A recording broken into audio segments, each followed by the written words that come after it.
Bonsoir à tous et bienvenue sur RTI 1. On regarde les titres de cette édition. Fin en Turquie du deuxième forum de la diplomatie d'Antalya. La ministre d'État, ministre des Affaires étrangères, Kandia Camara, représentait la Côte d'Ivoire. Elle a eu un entretien avec le président Recep Tayyip Erdogan, à qui elle a transmis les salutations fraternelles de son homologue ivoirien, le président Alassane Ouattara.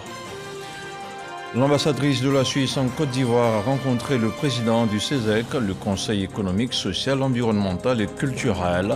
À Lugon-Moulin, le docteur Eugène Akaoele ont esquissé quelques pistes de collaboration.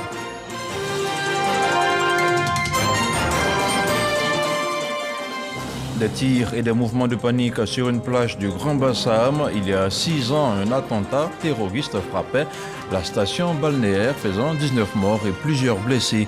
La commune a commémoré ce dimanche cet événement malheureux. C'était en présence du diplomate français. Voilà pour le titre. Merci de regarder RTI 1. Dans le cadre d'une visite de travail, le Premier ministre Patrick Achi séjourne depuis ce dimanche aux États-Unis. Durant son séjour en terre américaine, le Premier ministre prendra part à une série d'activités au cours desquelles seront évoqués les progrès économiques et politiques réalisés par la Côte d'Ivoire ces 10 dernières années. Le chef du gouvernement ivoirien va présenter également la vision Côte d'Ivoire 2030 du président de la République, Alassane Ouattara. En Turquie, le forum diplomatique d'Antalya a pris fin ce dimanche, je vous le disais en ouverture de cette édition. 3 jours durant, au moins 2000 participants ont planché sur la nécessité d'une refonte de la diplomatie mondiale. La ministre Kandia Camara, à cette occasion, a pris part à plusieurs panels. Elle a porté la voix de la Côte d'Ivoire à ses différentes tribunes. On fait le bilan de ce forum avec notre envoyé spécial à Antalya, Michel Digré. J'ai l'honneur d'être un ambassadeur auprès de l'UNESCO, auprès de la FAO, et je peux vous dire, mesdames et messieurs, le désir d'être ensemble pour décider collectivement des affaires du monde n'existe plus. Face à ce constat, les chefs d'État, ministres des Affaires étrangères et personnalités d'organisations internationales ont décidé de repenser la diplomatie. Nous avons décidé de mettre la diplomatie au cœur de la politique mondiale. L'engagement a été pris par toutes ces sommités de faire en sorte que le monde s'apaise, de faire en sorte qu'il y ait plus de solidarité pour faire face à tous les défis. Et ensemble, unis, on est plus fort. Au cours des différents panels auxquels elle a participé, la ministre Kandia Camara a décliné les préoccupations de la Côte d'Ivoire, mais aussi celles du continent africain face aux défis actuels. Nous avons fait aussi entendre la voix de l'Afrique pour dire que l'Afrique veut être un partenaire des autres pays du monde. L'Afrique a des potentialités, l'Afrique a des ressources, et donc nous voulons que les autres pays tissent des partenariats gagnant-gagnant. Nous voulons agir d'égal à égal avec tous les pays du monde et nous repartons vraiment avec beaucoup d'enseignements, mais surtout avec beaucoup d'espoir. Beaucoup d'espoir pour dire qu'aujourd'hui, il y a un autre regard sur l'Afrique. Et c'est ce que nous souhaitons. En marge des travaux du forum diplomatique d'Antalya, Kandia Camara a multiplié les séances de travail et rencontres avec plusieurs personnalités du monde diplomatique, échanges au cours desquels elle a donné la position de la Côte d'Ivoire sur les règlements des conflits dans le monde, à savoir privilégier le dialogue pour trouver des solutions durables aux crises. Retour à Abidjan avec la directrice exécutive de la Fondation Mo Ibrahim qui a rencontré vendredi dernier le secrétaire exécutif du Conseil de l'Entente. Nathalie Delapalme et Marcel Amontano ont planché sur le partenariat d'entente qui existe entre l'institution et la Fondation. En plus du bilan, il était question de nouveaux objectifs sur les questions de bonne gouvernance dans les pays membres du Conseil. Logoriti Moussa Konaté. Promouvoir la bonne gouvernance. Cet engagement de la Fondation Mo Ibrahim est aussi partagé par le Conseil de l'Entente. Reçu ce jour par le secrétaire exécutif du Conseil de l'Entente, la directrice générale de la Fondation Mo Ibrahim souhaite réactiver le protocole d'accord qui existe entre les deux institutions. Nous avions conclu il y a quelques années maintenant un protocole d'entente entre le Conseil de l'Entente et la Fondation Mo Ibrahim.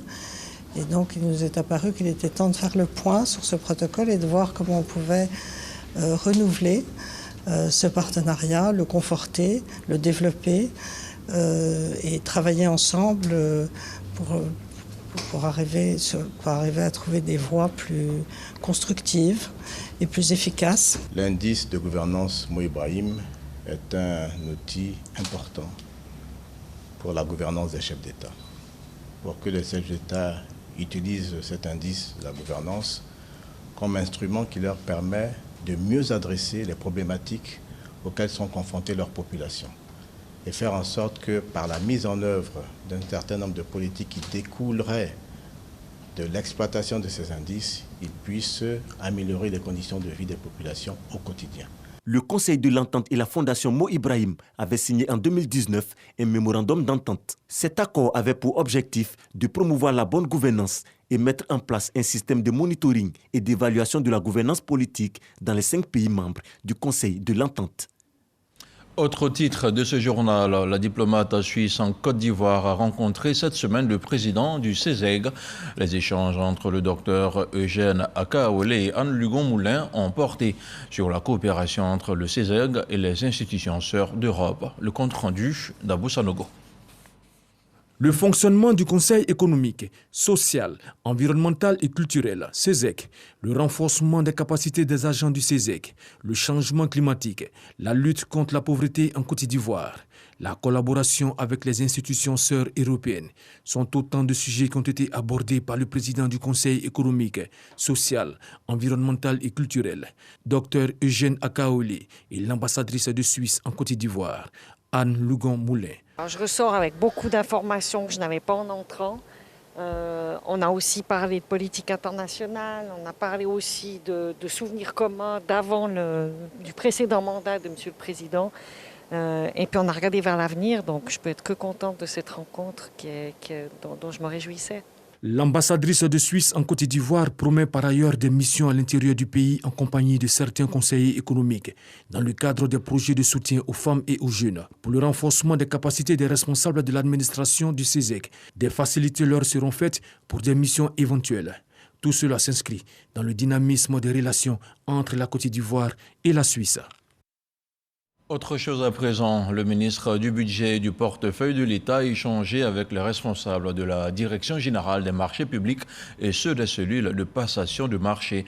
Il s'agissait pour Moussa Sanogo de minimiser à terme les déperditions dans l'exécution de la dépense publique.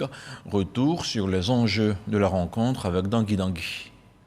Dans sa dynamique d'accroître les investissements publics pour le développement de la Côte d'Ivoire et le bien-être des Ivoiriens, le gouvernement recherche l'efficacité de la dépense publique. Pour le ministre du Budget et du portefeuille de l'État, cela signifie entre autres minimiser les déperditions dans l'exécution de la dépense publique pour qu'à l'analyse des coûts et des bénéfices, l'État soit gagnant. Moussa Sanogo a rappelé cette priorité du gouvernement ce mardi devant les responsables de la Direction générale des marchés publics et en présence des responsables des cellules de passation de marché. Il faut qu'ils travaillent déjà à faire en sorte que les différentes procédures que nous avons arrêtées ensemble, qu'on puisse les exécuter comme il faut, que les dossiers d'appel d'offres soient faits dans les règles de l'art, que les délais de passation des marchés, que nous puissions les réduire, parce que c'est extrêmement important pour accélérer la cadence des activités économiques et puis faire en sorte donc que nous ayons des taux de rejet qui soient beaucoup plus faibles. Rappelons que la Direction générale des marchés publics est chargée, entre autres, d'assurer l'examen et l'authentification des dossiers d'appel d'offres. La Fondation Keidan, qui fait la promotion de la culture entrepreneuriale, était ce dimanche l'invité de la rédaction de RTI 1. Son vice-président Gilles Alexandre Ndia a répondu à quelques questions liées au sujet. Voici un extrait de son entretien avec Hamza Diaby. La caravane de l'entrepreneur, c'est un outil qui a été créé par la Fondation Keidan pour pouvoir en fait promouvoir la culture de l'entrepreneuriat dans les écoles, dans les lycées, collèges, universités. On le fait tous les 3 mois. Nous sommes à notre 5e caravane. Oui. Notre première caravane, on l'a fait à l'IUA, l'Institut universitaire d'Abidjan.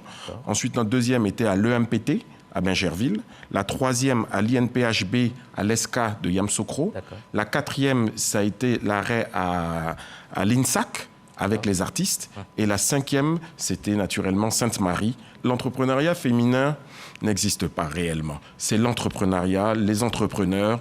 Maintenant, nous faisons un petit focus sur les femmes pour pouvoir faire une mixité en fait d'entrepreneurs. Voilà, donc nous avons décidé de nous arrêter à l'école Sainte-Marie pour pouvoir parler aux jeunes filles, pour leur faire une promotion du genre, pour pouvoir leur montrer des modèles, donc des modèles à travers Fatim Cissé, qui était panéliste, à travers Laetitia Show, à travers Florence Atta, qui sont des modèles pour nous, et c'est des modèles pour ces enfants-là. Florence Atta a fait de très hautes études. Elle a son magazine Le Cordon Bleu, elle a le Festival des Grillades, pourtant elle a fait de très grandes études. Il n'y a pas de complexe à entreprendre, et c'est pour ça que c'était le sujet de notre caravane. Femmes, entreprenez sans complexe. On ouvre à présent une lucarne sur la santé avec notamment le point de la situation de la Covid-19.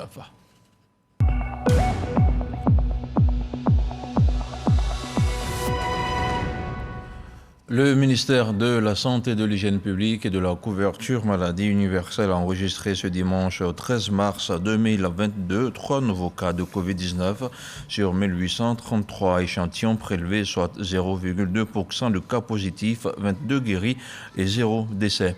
À la date du 13 mars, la Côte d'Ivoire compte donc 81 597 cas confirmés, dont 80 717 personnes guéries, 796 décès et 75 cas actifs. Le nombre total d'échantillons est d'1 446 043. Le 12 mars, 10 440 doses de vaccins ont été administrées, soit un total de 10 498 865 doses du 1er mars 2021 au 12 mars 2022. Le ministre de la Santé, de l'Hygiène publique et de la couverture maladie universelle invite toutes les personnes de plus de 18 ans à se faire vacciner dans les centres dédiés. Il rappelle que la vaccination contre la Covid-19 est gratuite et volontaire. Covid-19 toujours, la Chine confine 17 millions d'habitants de Shenzhen après le signalement de 66 nouveaux cas. Le pays enregistre son taux le plus élevé en 2 ans de cas quotidiens de coronavirus. En raison donc d'un pic de cas à travers le pays, les quartiers d'habitation étaient bouclés un à un à Shanghai, métropole la plus peuplée de Chine, ainsi que des écoles, des entreprises, des restaurants et des centres commerciaux.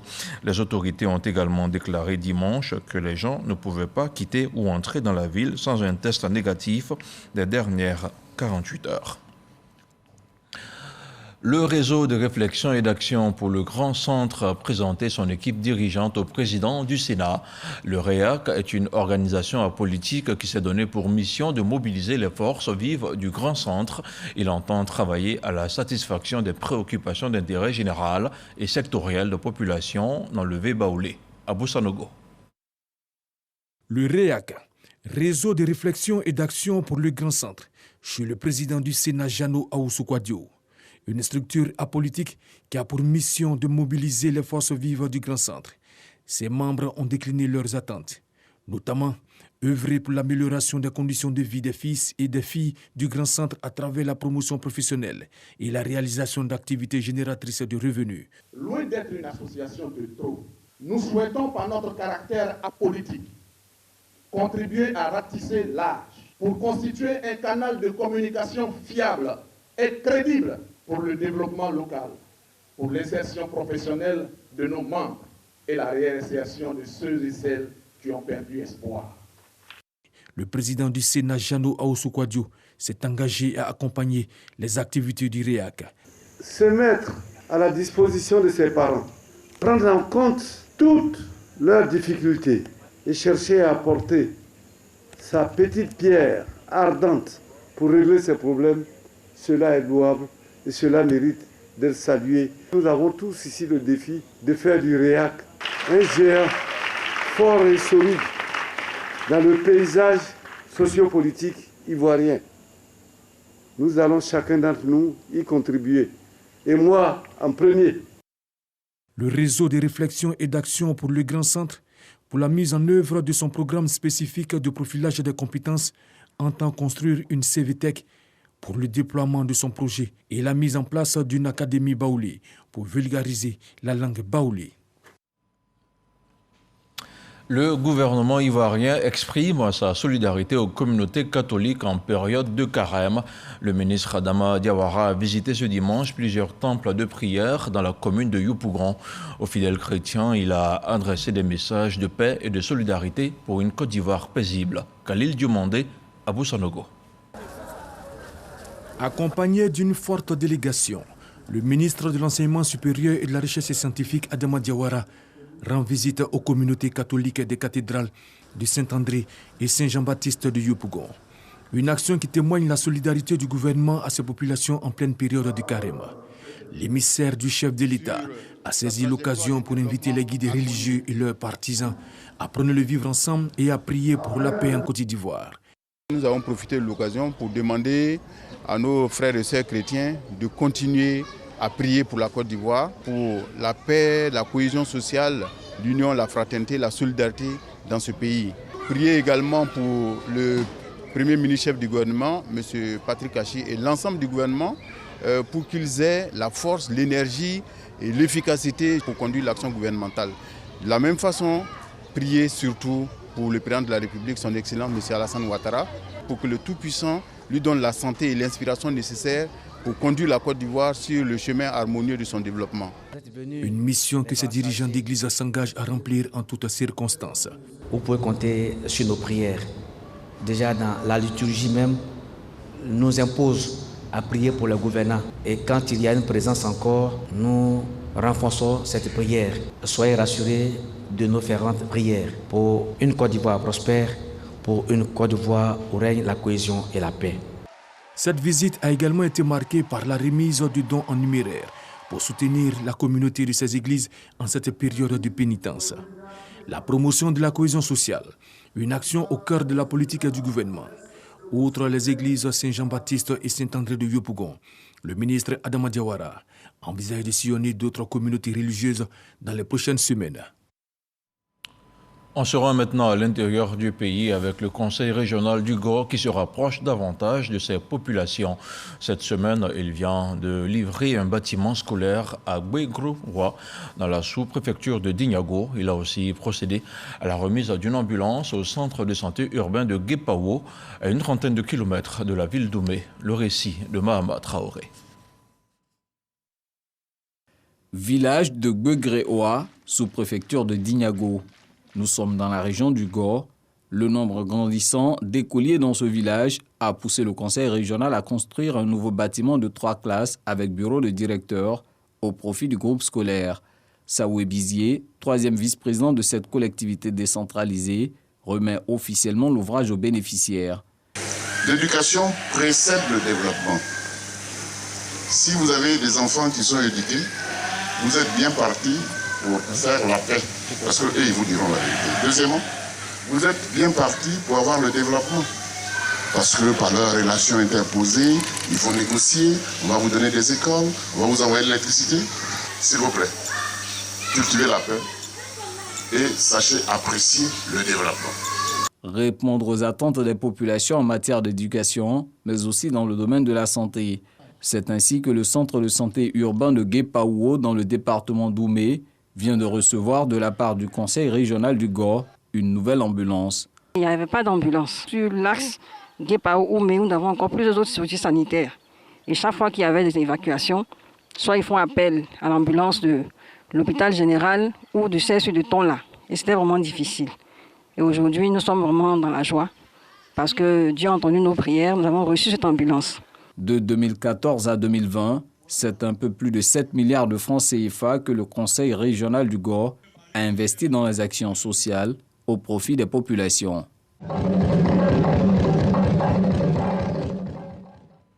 Culture, maintenant, les lampions se sont éteints sur la 12e édition du Massa. La cérémonie de clôture a vu la présence des ministres Arlette Badou-Nguessan et Alcide Djedje. Pour l'apothéose, l'artiste Kérosène a tenu le public en haleine. Serge Pacom Didi, Issa Jonayo. C'est dans une ambiance festive que le Massa 12, marché des arts du spectacle d'Abidjan, a refermé ses portes au Palais de la Culture de Treichville.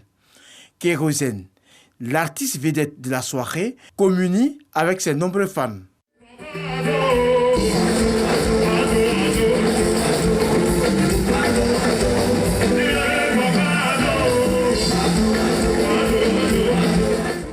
Pendant une semaine, 78 artistes et groupes artistiques ont rivalisé d'ardeur pour taper dans l'œil des acheteurs et faire plaisir aux spectateurs. Une satisfaction pour le ministère de la Culture et de l'Industrie des Arts et du Spectacle et de plusieurs personnalités. Le Massa est d'abord un marché, avant d'être un festival. Effectivement, il y a eu des acheteurs, il y a eu autour de 400 acheteurs, 400 programmateurs qui sont venus. C'est avec un pincement au cœur que l'ambiance s'éteigne sur cette belle fête. Mais bon, on est satisfait. Nous avons pu observer un engouement des acteurs au niveau des rencontres professionnelles, au niveau des panels. Tous les panels ont eu des chiffres très impressionnants de participants et nous voulons dire que pour nous, de l'avis général et de tout ce que nous entendons, c'est vraiment une satisfaction pour nous d'avoir réussi, d'avoir tenu ce pari.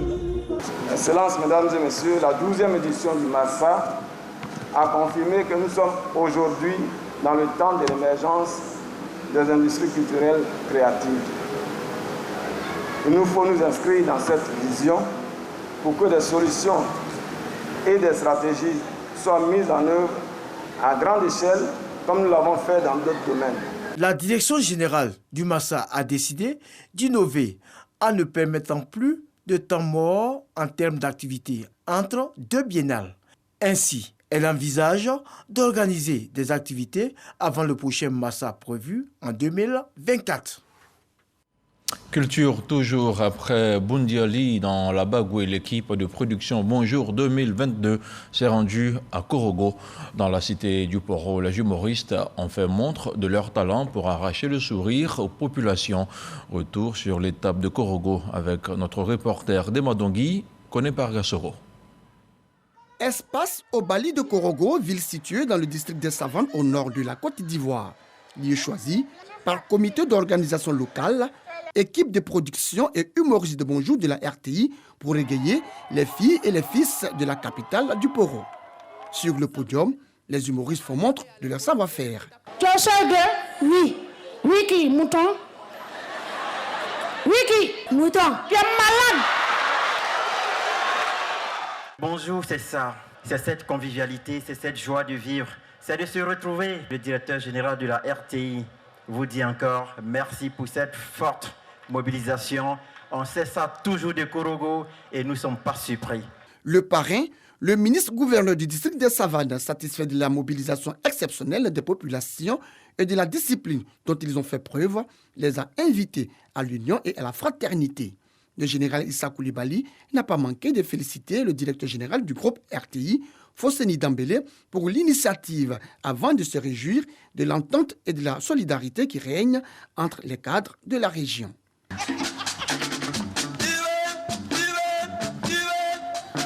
Je voudrais saluer de façon chaleureuse et le remercier, le directeur général de la RTI.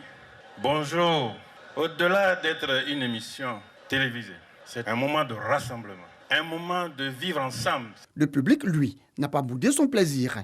Il a tenu à exprimer toute sa reconnaissance aux autorités à leur tête, le général Issa Coulibaly. J'étais très ravi de participer à la cérémonie. Dieu permettra que chaque année, ils puissent reprendre cette activité. Ils étaient tous formidables. Ils nous ont permis de vraiment nous déstresser un peu. J'ai apprécié la présence des humoristes. En tout cas, ils ont donné le meilleur d'eux-mêmes et je suis vraiment content. Je dis merci au ministre Coulibaly, à M. Las PR. Mike Alabi, Roselyne Layo et Kérosène DJ, entre autres artistes, chanteurs qui, à la suite des humoristes, ont enflammé l'espace au Bali de Korogo.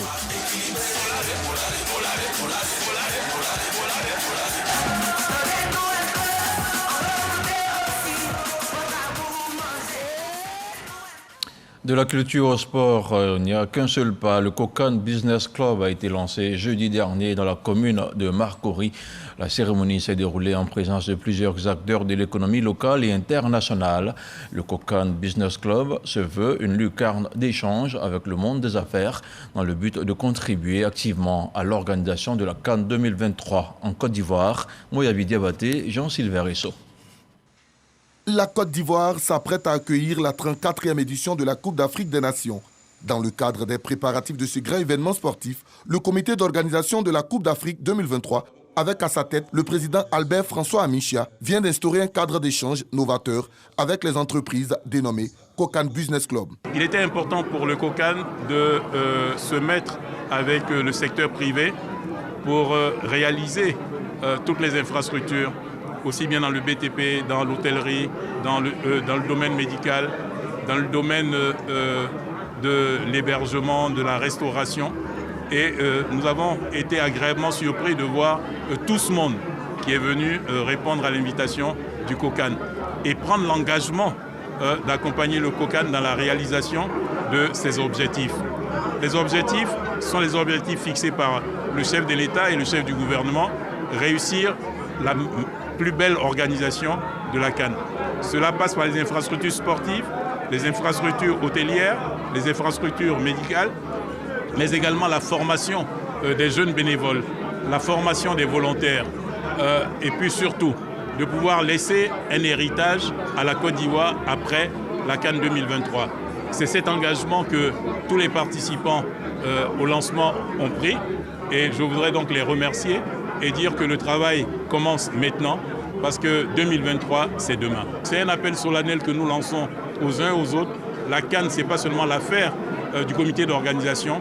La CAN, c'est l'affaire de tous et c'est ensemble que nous la réussirons. Présents à cette cérémonie de lancement, les acteurs du secteur privé ont chacun exprimé leur adhésion et intérêt à participer activement à la réussite de cette grand-messe du football africain. Il appartiendra aux entreprises de s'intégrer dans ce business club afin de savoir saisir toutes les opportunités qui pourraient se présenter. Vous savez, lorsqu'il y a un appel d'offres international, bien souvent les petites et moyennes entreprises n'ont pas les moyens pour payer les cautions et autres. Donc nous voulons voir avec le président, le ministre, afin qu'une part de marché soit attribuée aux PME ivoiriennes exclusivement. Il faut vraiment occuper ceux qui viennent. Or, on dit que c'est la canne de l'hospitalité. Donc la Côte d'Ivoire, c'est de par sa culture qu'elle saura accueillir tous ses visiteurs. Et nous, les hommes de culture, nous avons un rôle très important à jouer, et avant, et après, et pendant la CAN. Selon Albert François Amichia, le Kokan Business Club réunira de manière bimestrielle une 50aine d'entreprises par secteur d'activité. Une démarche qui cadre avec la volonté du chef de l'État, Alassane Ouattara, celle d'offrir la plus belle CAN de l'histoire à l'Afrique et au monde du 23 juin au 23 juillet 2023. Nous sommes le dimanche 13 mars 2022. Il y a 6 ans, jour pour jour, qu'un attentat terroriste frappait la ville de Grand Bassam. Le bilan faisait alors état d'une dizaine de civils tués et une trentaine de blessés. La mairie de Grand Bassam a organisé un dépôt de gerbes de fleurs sur le lieu du drame ce dimanche. C'était en présence de l'ambassadeur de France en Côte d'Ivoire, Jean-Christophe Béliard. Les détails avec Mahama Traoré. À Grand Bassam, la mémoire n'oublie pas les heures tragiques de l'attaque terroriste survenue le 13 mars 2016 en bordure de plage. En ce jour de commémoration, une procession partie de la mairie s'est soldée par un dépôt de gerbes de fleurs sur la stèle érigeant la mémoire des victimes.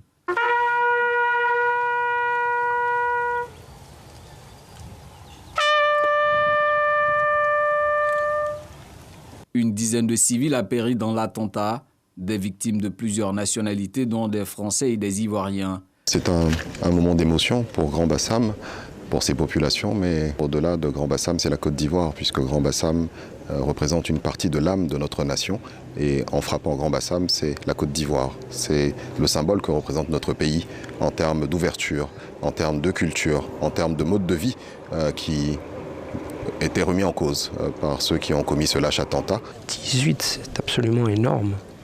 Personnes assassinées, fauchées en un instant. C'est un moment où, une fois de plus, l'amitié franco-ivoirienne se révèle de manière très forte. Le vif souvenir du drame justifie la résistance qu'organisent de pair les autorités ivoiriennes et françaises, car la menace terroriste plane toujours.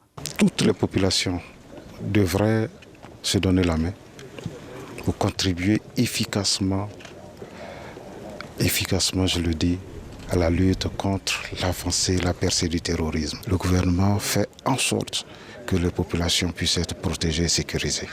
Si les activités économiques ont connu une baisse pendant une bonne période, les opérateurs exerçant dans le secteur touristique reconnaissent une nette reprise. Dieu merci, la plage a repris comme avant. Les gens commencent à venir tranquillement aussi. Ça commence à aller au fur et à mesure. C'est juste le tourisme même. On peut dire que ce sont les Ivoiriens même qui font leur propre plage pour le moment.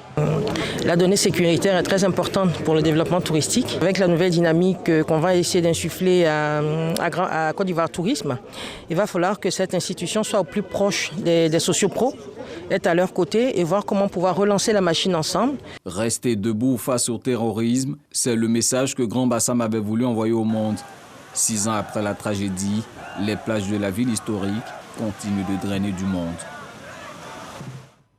Et on laisse derrière nous cette page sombre de l'histoire pour regarder vers l'avenir. Que s'est-il passé dans le monde du lundi au dimanche? La réponse tout de suite dans le 7 sur 7 avec Sidonie Davila.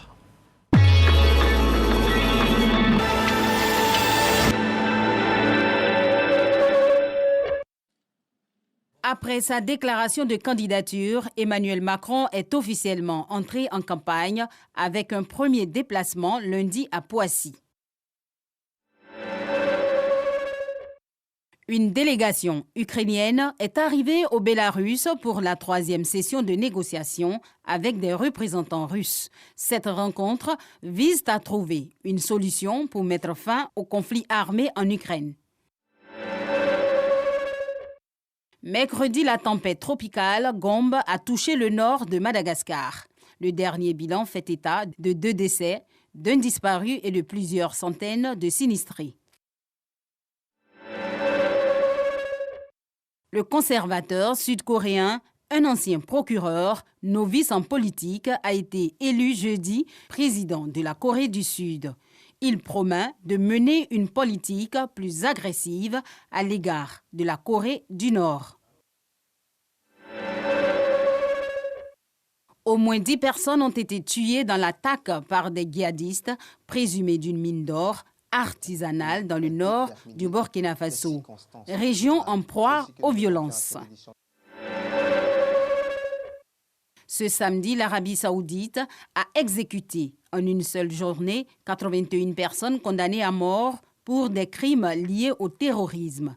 Ces 73 Saoudiens, 7 Yéménites et un Syrien avaient été reconnus coupables d'avoir commis de multiples crimes odieux dans le pays.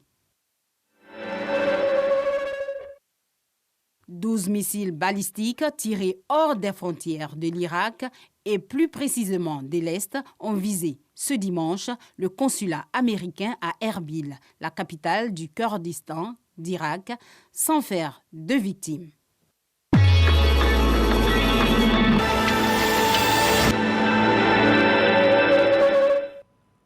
Ce journal est terminé et il est temps pour moi de vous souhaiter une excellente fin de soirée. Merci de nous avoir suivis et sur RTI 1, ne zappez surtout pas, nos programmes continuent. Bonsoir.